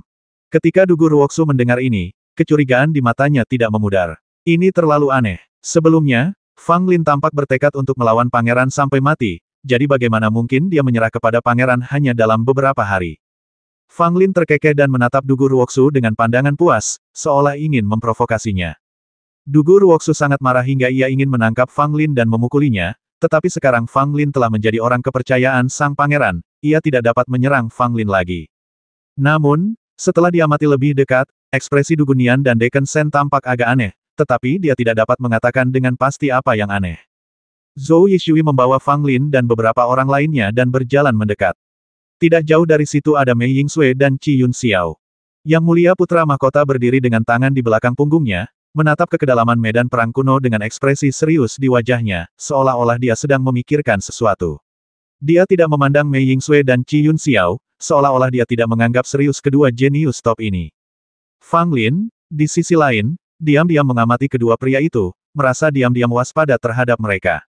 Mei Yingsui dan Qi Yun Xiao sama-sama jenius yang tidak lebih lemah dari putra mahkota Zhou Yishui. Kekuatan mereka tak terduga dan mereka juga merupakan saingan terbesar mereka dalam pertarungan memperebutkan bunga abadi 7 roh. Pangeran, bagaimana kalau kita berduel? Qi Yun Xiao tiba-tiba berkata, dengan sedikit semangat juang di matanya. Kali ini Fang Lin terkejut. Jika dia mulai bertarung, bukankah sang pangeran akan terbongkar? Zhou Yishui tersenyum dan menatap Qi Yun Xiao, bukankah kita pernah bertarung sebelumnya?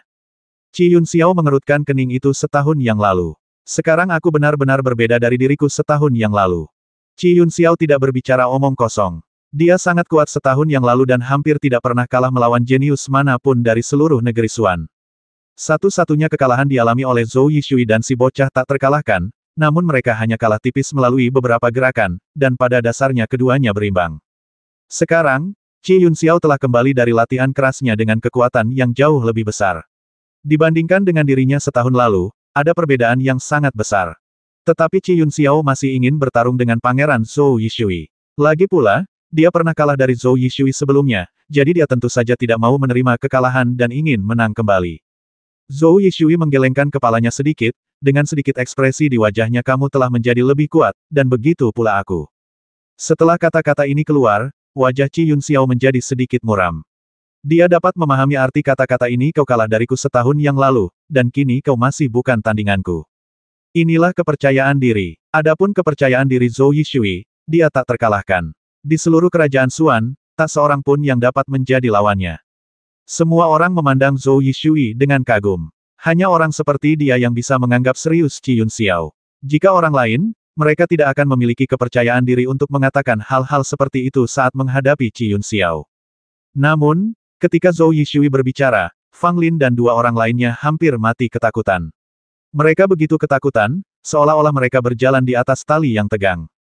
Jika Qi Yun Xiao marah dan menyerang pangeran tanpa mempedulikan konsekuensinya, maka semuanya akan berakhir. Pangeran ini tentu saja bukan Zhou Yishui yang asli, tetapi seorang penipu. Bagaimana mungkin Fang Lin dan dua orang lainnya mengikuti sang pangeran? Tetapi, agar dapat memperjuangkan bunga abadi 7 roh di medan perang kuno, mereka harus memikirkan suatu cara. Lagi pula, ada terlalu banyak master di sana, termasuk Qi Yun Xiao, Mei Yingsui, dan Dugu Ruoksu, tidak ada satupun dari mereka yang mudah untuk diganggu. Meskipun Fang Lin tidak mau mengakuinya, dia harus mengakui bahwa masih ada kesenjangan besar antara dirinya dan orang-orang ini. Jadi, mereka memutuskan untuk menampilkan pertunjukan yang realistis, membiarkan ginseng mayat berusia 1000 tahun menggunakan kemampuan uniknya untuk berubah menjadi Zhou Yishui dan membawa mereka keluar dari medan perang kuno. Ginseng Millennium Core telah memiliki kemampuan untuk bertransformasi sejak lama, tetapi belum pernah memiliki kesempatan untuk menggunakannya. Sekarang, ia akhirnya punya kesempatan untuk memuaskan dirinya sendiri. Berpura-pura menjadi Zhou Yishui cukup sulit, dan Fang Lin juga khawatir apakah acar lama dapat dibuat dengan baik. Tetapi sekarang tampaknya orang ini terlalu kuat. Jika Fang Lin tidak mengetahui detailnya, dia tidak akan bisa melihat kekurangannya sama sekali. Teknik transformasi Millennium Core Ginseng memungkinkannya meniru sepenuhnya napas dan penampilan seseorang, jadi selama ia tidak mengambil tindakan, ditambah dengan kemampuan aktingnya yang luar biasa, tidak seorang pun akan menyadarinya. Tentu saja, begitu Anda memulainya, Anda akan gagal. Ada sedikit kemarahan di wajah Qi Yun Xiao. Dia merasa Zhou Yishui memandang rendah dirinya dan ingin mengambil tindakan. Pada saat ini, gelombang tiba-tiba datang dari medan perang kuno. Apakah bunga abadi 7 roh akan mekar? Semua orang merasakan fluktuasi ini dan menjulurkan leher untuk melihat ke arah medan perang kuno. Perhatian Qi Yun Xiao juga teralih dan dia segera melihat ke arah medan perang kuno. Bukan karena bunganya akan segera mekar, tetapi karena kalajengking berekor 3 sudah mendekati akhir masa hidupnya dan tidak dapat bertahan lebih lama lagi. Mei Yingsui berkata lembut, dengan tatapan aneh di matanya. Di antara semua orang yang hadir, hanya sedikit yang benar-benar dapat melihat situasi di kedalaman medan perang kuno. Kecuali mereka telah membuka mata spiritual mereka atau berlatih teknik pupil, mereka tidak akan mampu melihat apa yang terjadi di kedalaman medan perang kuno. Fang Lin membuka mata rohaninya dan melihat ke kedalaman medan perang kuno. Dia melihat kalajengking berekor 3 berdiri berjaga di depan bunga abadi 7 roh, dengan sejumlah besar energi kematian terpancar dari tubuhnya. Aura mematikan ini berarti kalajengking berekor 3 benar-benar akan mati. Sekalipun ia menahan napas, ia telah mencapai batasnya. Pada cangkangnya yang keras dan gelap, retakan-retakan kecil mulai tampak dan jumlahnya semakin banyak, seakan-akan tubuhnya akan runtuh. Ada keengganan dan keputusasaan di mata suram kalajengking berekor 3 itu. Ia berbalik dan melirik bunga abadi 7 roh di celah batu. Bunga abadi 7 roh bergoyang sedikit tertiup angin, dan 7 kelopak dengan warna berbeda masih tertutup. Saat cahaya itu mengalir, tampaklah bunga itu akan mekar kapan saja, tetapi tampak pula bunga itu tidak akan pernah mekar. Bunga-bunga yang bergoyang itu seakan-akan sedang mengejek kalajengking berekor 3 saat mereka bergoyang tak terkendali tertiup angin. Kalajengking berekor 3 itu mengeluarkan raungan rendah, dan kedua capitnya yang besar saling bergesekan, sementara 3 ekor kalajengking yang tebal dan keras di belakangnya terus bergetar. Titik. Tidak bagus. Kalajengking berekor 3 ini mungkin akan menyerang bunga abadi 7 roh yang belum dewasa. Di luar medan perang kuno, Mei Yingsui, Qi Yunxiao dan yang lainnya semuanya mengubah ekspresi mereka. Ketika kalajengking berekor 3 itu menyadari bahwa ia tidak dapat bertahan lebih lama lagi, ia ingin langsung menelan bunga abadi 7 roh yang masih muda itu. Ini adalah langkah yang gila. Bunga abadi 7 roh belum matang dan khasiat obatnya belum sempurna, tetapi jika dimakan saat ini, kemungkinan besar akan menyelamatkan nyawa kalajengking berekor 3. Kita tidak boleh membiarkan hal itu mempengaruhi pematangan bunga abadi 7 roh. Qi Yunxiao berkata, dan benar-benar bergegas langsung ke medan perang kuno. Segera setelah itu, Dugu Ruoksu dan Mei Yingsui juga melompat dan menyerang pada saat yang sama. Zhou Yishui berdiri di sana tanpa gerakan apapun. Dia tampak sangat tenang, seolah-olah dia tidak berniat mengambil tindakan apapun. Kalian, masuklah. Zhou Yishui berbalik dan berkata kepada para pangeran. Ketiga pangeran itu langsung berubah warna pangeran, kami tidak cukup kuat. Akan berbahaya jika kami masuk sekarang. Tanpa diduga, Zhou Yishui mengerutkan kening, memperlihatkan sedikit ketidaksenangan aku membiarkanmu masuk tanpa memberimu ruang untuk tawar-menawar. Begitu kata-kata itu diucapkan, ketiga pangeran itu hendak menangis, dan yang lainnya pun terpesona. Meskipun keluarga kerajaan kejam, putra mahkota ini sungguh sangat kejam. Dia sebenarnya ingin membiarkan saudara-saudaranya mengambil risiko. Dia sungguh kejam. Sebagai anggota keluarga kerajaan, bagaimana mungkin aku takut mati? Jika kamu bisa mendapatkan bunga abadi 7 roh untukku, aku bisa membaginya denganmu, kata Zhou Yishui. Mendengar ini, ketiga pangeran saling berpandangan, lalu menggertakkan gigi dan bergegas masuk dengan senjata di tangan. Pada saat ini, di medan perang kuno, kalajengking berekor 3 hendak meraih bunga abadi 7 roh, ketika tiba-tiba sebuah tinju besar muncul dan menghantam tubuhnya dengan keras. Kalajengking berekor 3 itu menggoyangkan badannya, lalu tiba-tiba menoleh, wajahnya penuh amarah. Panggilan, ekor kalajengking besar itu berayun dan langsung menuju ke arah Qi Yunxiao yang telah melakukan gerakan itu. Wajah Qi Yunxiao tampak serius. Dia segera menghindari ekor kalajengking itu dan menghujani tinjunya bagai tetesan air hujan. Ada gelombang api di tangan Qi Yunxiao, disertai dengan sedikit kilatan petir. Kombinasi keduanya sangatlah kuat. Tinju terus-menerus menghantam kalajengking berekor 3 itu, menyebabkan retakan pada cangkangnya semakin sering terjadi.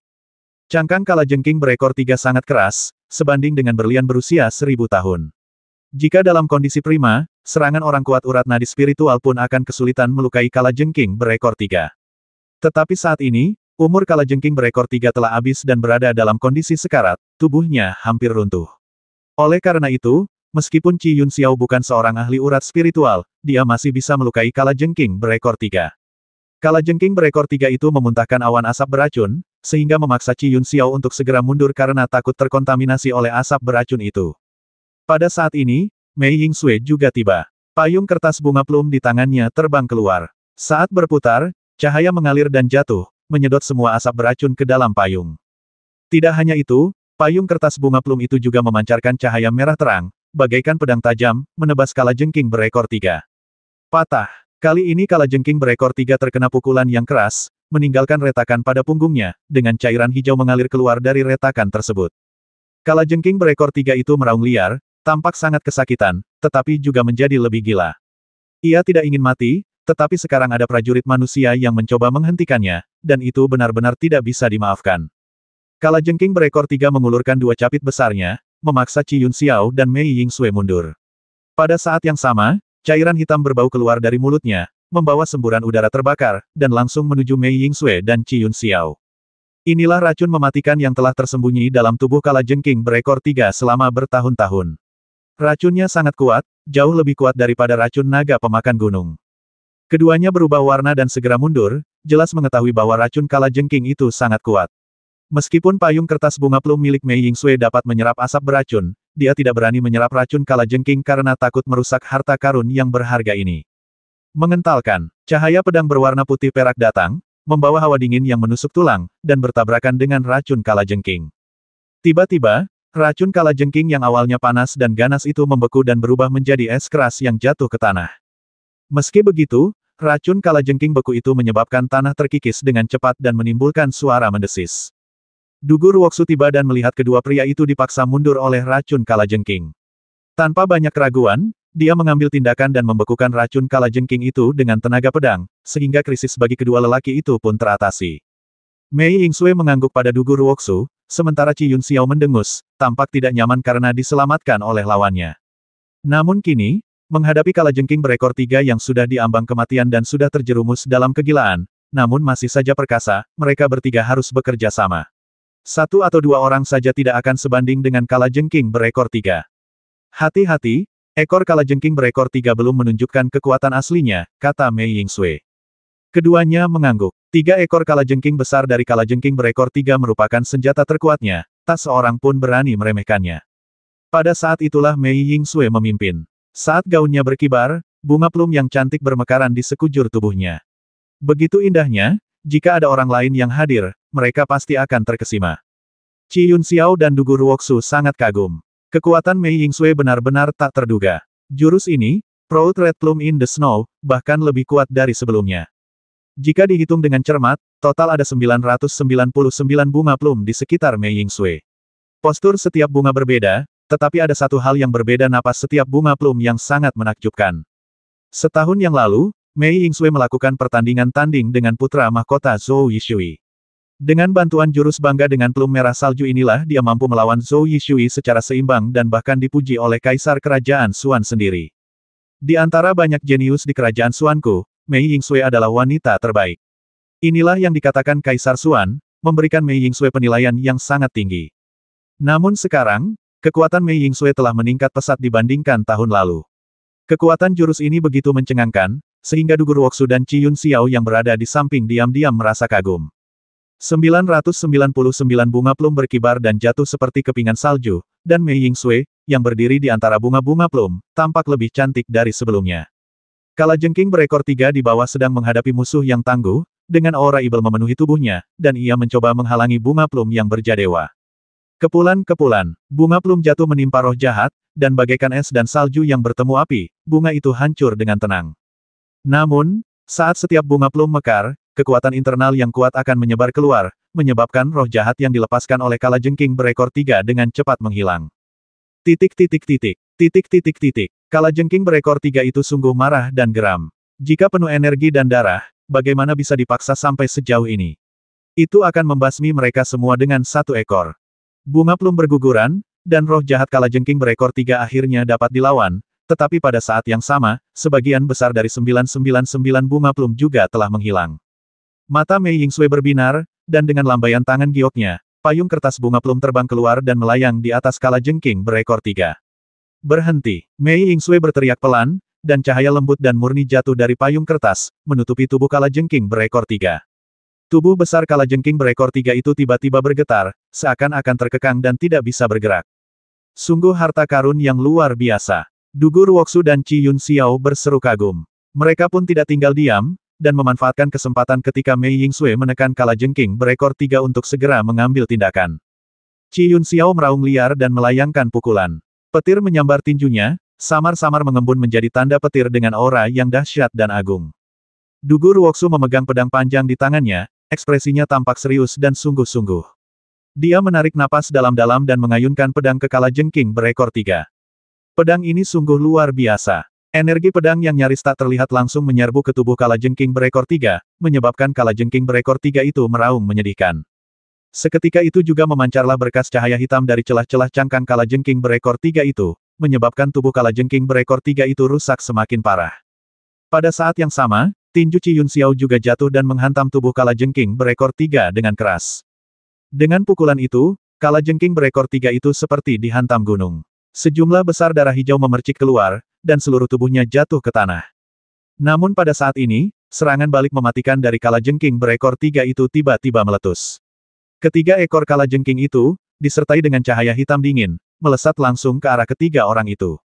Ada taji tulang yang panjang dan tajam pada ekor kalajengking. Meskipun tidak beracun, namun sangat tajam.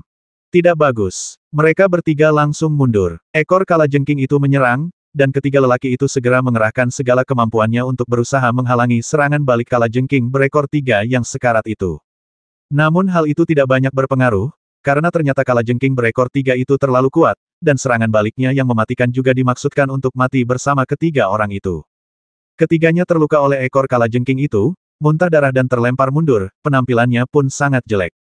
Mei Yingxue baik-baik saja karena payung kertasnya sedikit menghalangi ekor kalajengking itu. Namun, Dugu Ruoksu dan Qi Yunxiao terkena serangan keras ekor kalajengking itu, hampir menusuk tubuh mereka. Kalau saja saat kritis itu tidak tiba, mereka berdua berusaha sekuat tenaga memutar badan mereka agar ekor kalajengking itu tidak menusuk bagian vital mereka, kalau tidak, mereka pasti sudah mati sekarang. Meski begitu, ketiganya terluka parah dan berulang kali mundur. Kalajengking berekor 3 tidak mengejarnya. Ia hampir mati, luka-lukanya serius, dan masa hidupnya hampir habis. Ia tidak bisa membuang-buang waktu.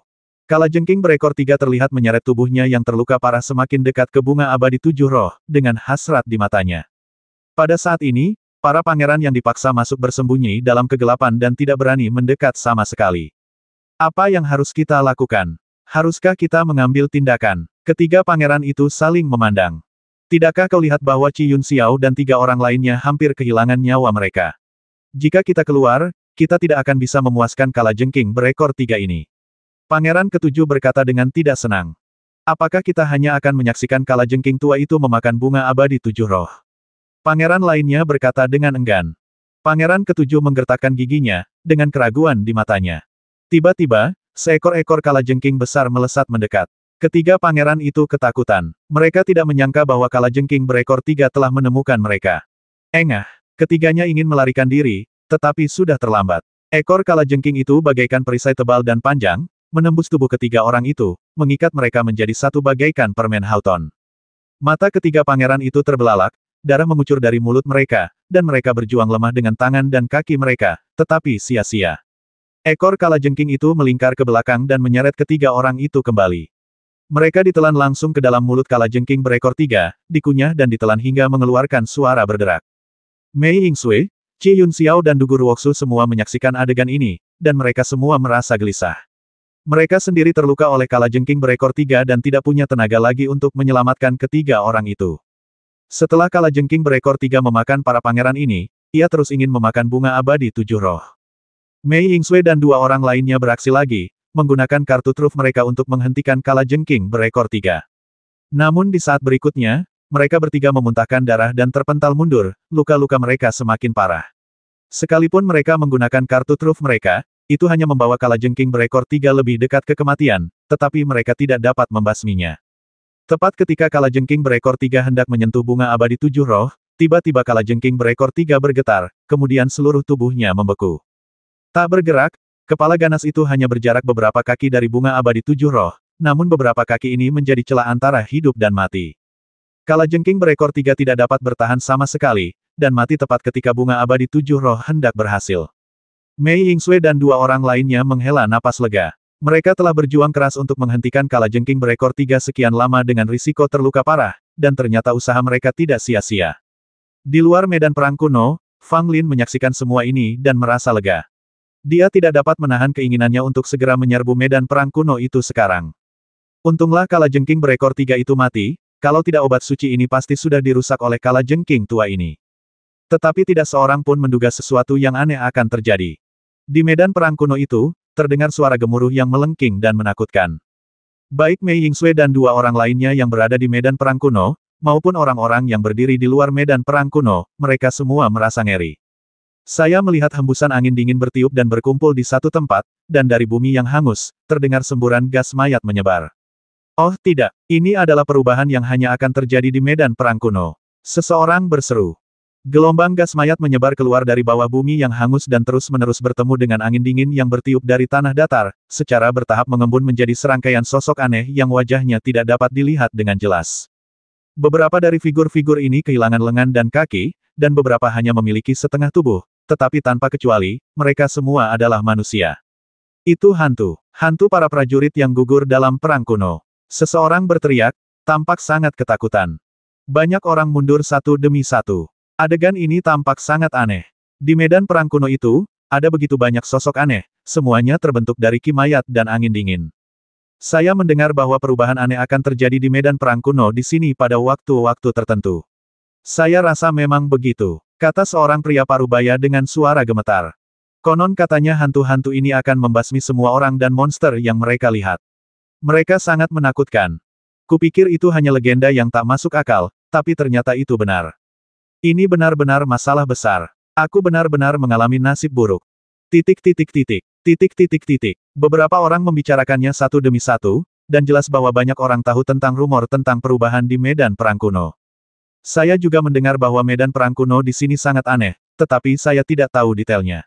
Sekarang tampaknya agak aneh. Diakon Sen mengerutkan kening, matanya tertuju pada bayangan hantu yang terkumpul di medan perang kuno. Atau sebaiknya kita mundur sedikit. Dugu Nian berkata sambil merasa sedikit khawatir. Namun, Zhou Yishui yang menyamar sebagai ginseng mayat berusia 1000 tahun, matanya bersinar saat ini. Dia menatap bayangan hantu di medan perang kuno, dan air liurnya hampir mengalir. Orang macam apa dia? Kau akan ketahuan kalau ada yang melihatmu. Fang Lin segera berteriak dengan suara rendah. Ginseng mayat milenium segera kembali ke sikapnya saat Zhou Yi masih hidup, tetapi alisnya juga berkerut, berpura-pura bingung dan khawatir dengan situasi tersebut. Ya ampun, ini semua makanan enak. Kalau aku memakannya, kekuatanku akan meningkat pesat. Ginseng mayat milenium berkata diam-diam kepada Fang Lin. Mendengar ini, hati Fang Lin tergerak. Karena Millennium Course Ginseng berkata demikian, seharusnya ia yakin bisa menghadapi makhluk hantu ini. Bisakah kamu mengatasinya? Fang Lin bertanya. Tentu saja, orang-orang ini bukan apa-apa. Aku bisa membasmi mereka satu per satu, kata Millennium Course Ginseng dengan nada meremehkan.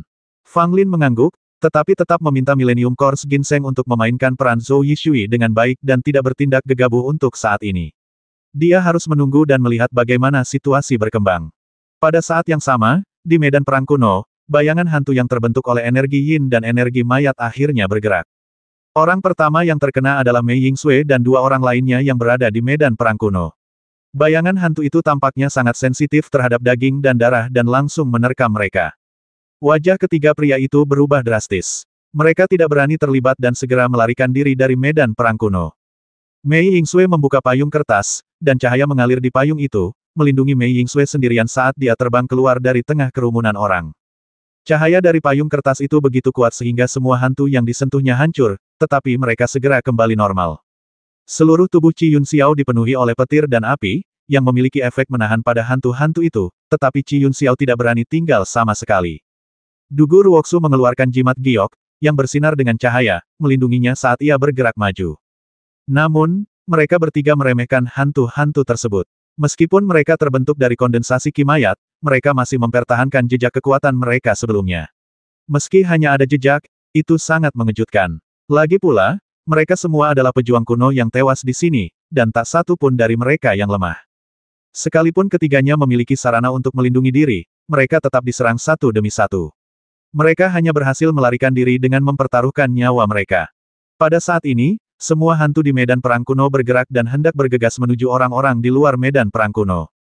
Adegan ini membuat semua orang berubah warna. Bahkan Mei Yingsue dan dua orang lainnya tidak dapat menahan serangan hantu-hantu ini, apalagi mereka. Pada saat itu, semua orang hendak melarikan diri. Tetapi pada saat ini, Zhou Yishui bergerak. Zhou Yishui bergegas ke medan perang kuno sendirian, tanpa rasa takut di wajahnya dan sangat tenang. Apa yang sedang dilakukan pangeran? Ini terlalu berisiko. Apakah pangeran ingin mendapatkan bunga abadi 7 roh sekarang? Bahkan Mei Yingsue dan yang lainnya dipaksa keluar. Bahkan jika pangeran sangat kuat, dia tidak bisa melakukan apa-apa, kan? Banyak orang tampak bingung dan terkejut. Mengapa Zhou Yishui bergegas ke medan perang kuno saat ini? Bukankah ini sama saja dengan mencari kematiannya sendiri? Hantu-hantu itu tidak mudah diprovokasi. Mereka benar-benar di luar kemampuan para pendekar seperti mereka yang bahkan tidak berada di alam urat spiritual untuk dilawan. Bahkan Mei Yingsui dan lainnya sangat bingung. Mengapa Zhou Yishui berani menerobos medan perang kuno saat ini? Bukankah dia takut pada hantu-hantu ini? Adegan berikutnya mengejutkan semua orang yang menyaksikannya. Zhou Yishui terlihat berdiri di udara, tenang dan kalem, saat banyak bayangan hantu menerkam ke arahnya. Pada saat ini, Zhou Yishui tiba-tiba tersedot ke dalam, dan segera hantu-hantu ini menjerit dengan menyedihkan dan mencoba melarikan diri, tetapi mereka tersedot ke dalam mulut Zhou Yishui. Wus wus wus. Satu demi satu bayangan hantu diserap oleh Zhou Yishui tak terkendali, dan wajah Zhou Yishui penuh dengan kenyamanan, seolah-olah menyerap bayangan hantu ini adalah hal yang sangat menyenangkan baginya. Kekuatan hisapnya semakin kuat, dan tubuh Zhou Yishui seperti lubang tanpa dasar. Hantu-hantu itu tidak punya waktu untuk melarikan diri, dan dalam waktu singkat, sebagian besar dari mereka telah diserap oleh Zhou Yishui. Hantu-hantu yang tersisa tampak ketakutan. Mereka semua lenyap dan menyusut ke dalam bumi yang hangus. Bayangan hantu ini, yang awalnya begitu agresif, kini berhasil ditangani oleh Zhou Yishui seorang diri. Semua orang menatap Zhou Yishui dengan takjub. Zhou Yishui menepuk perutnya dan bersendawa dengan cara yang sangat tidak sopan. Dia tampaknya merasa hal itu tidak pantas dan kembali ke keadaan tenang dan damainya. Sudut mulut Fang Lin berkedut. Orang ini hampir ketahuan sekarang. Kalau dia ketahuan, rencananya pasti hancur. Yang Mulia sangat pandai mencari akal. Seseorang berseru, dengan ekspresi kagum di wajahnya. Luar biasa, kamu layak menjadi tuan muda nomor 1 di negara Suan. Hanya satu gerakan ini saja sungguh tak terbayangkan. Semua orang memujinya, dan banyak yang bahkan berpikir bahwa kekuatan Zhou Yishui pasti telah meningkat, dan dia mungkin telah meninggalkan Dugu Ruoksu dan yang lainnya. Hanya Fang Lin yang tahu bahwa ginseng mayat berusia 1000 tahun ini hanya mampu mengatasi Qi mayat.